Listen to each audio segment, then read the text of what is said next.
Prenons ce passage pour parler d'une chose, du silence dans l'église. Bien aimé, quand on prêche dans l'église, le seul bruit, ça doit être les amens et les gloires à Dieu. Dites amen. Amen. Le seul bruit, c'est celui-là.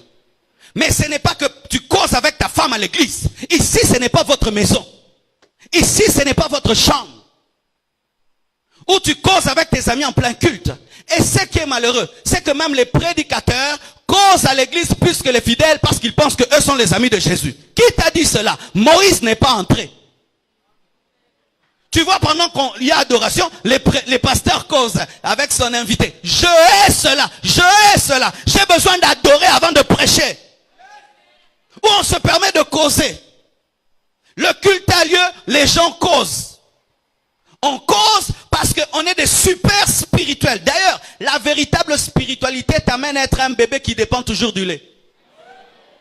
Lorsque la spiritualité d'un homme commence à l'empêcher d'écouter la parole, il n'est plus spirituel. Les hommes spirituels aiment écouter la parole. Et un homme qui aime écouter la parole n'aime pas les dérangements. D'ailleurs, les vrais hommes spirituels fuient certains voisins qu'ils connaissent être dérangeants. Frère,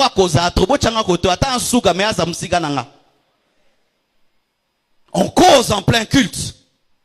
On critique en plein culte.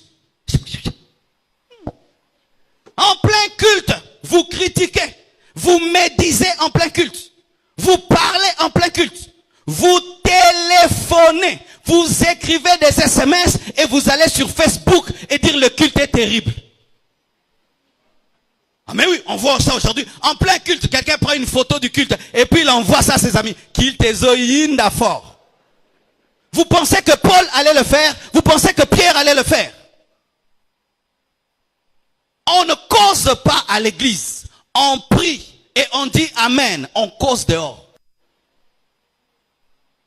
On ne cause pas au téléphone. Car si vous allez dans une réunion présidentielle, est-ce que vous allez ouvrir même votre téléphone? D'ailleurs, vous le laisserez dehors. Mais c'est à l'église qu'on se permet d'appeler et de répondre. Parce qu'on a peur de rater certains appels, on laisse toujours le téléphone ouvert. Alors que c'est l'appel de Dieu qui est le plus important, car tu es dans sa présence. On a raté cop.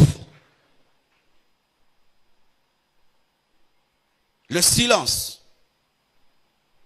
Jésus-Christ entre dans le temple, il prend un fouet, il chicote les gens. Et écoutez la parole, dit, ma maison sera une maison de prière, mais vous, vous en faites une caverne de voleurs. Pourquoi? Parce que dans le temple, qu'est-ce qui se passait? Il y a des gens qui se faisaient de l'argent dans le temple parce qu'ils amenaient des animaux qu'ils revendaient aux gens qui veulent offrir à Dieu. Parce qu'il y avait une longue distance entre le lieu où tu es et le lieu du sacrifice. Alors les gens prenaient de l'argent et mettaient dans leur poche et allaient acheter le sacrifice sur place. Et eux, qu'est-ce qu'ils faisaient? Ils mettaient des mivets sur les sacrifices. Ils se faisaient du business. Et comme certaines personnes n'étaient pas juives et venaient de très loin, elles amenaient des monnaies étrangères et ces personnes devenaient des changeurs dans le temple. C'est-à-dire que ces personnes, lorsqu'elles allaient à l'église, elles n'y allaient plus pour prier, elles allaient pour faire le business. Bien-aimés frères et sœurs, si lorsque tu viens à l'église, ce n'est plus pour prier et écouter la parole, tu es perdu. Je répète, si quand tu viens à l'église, ce n'est plus pour écouter la parole et prier, tu es perdu. Si tu viens à l'église pour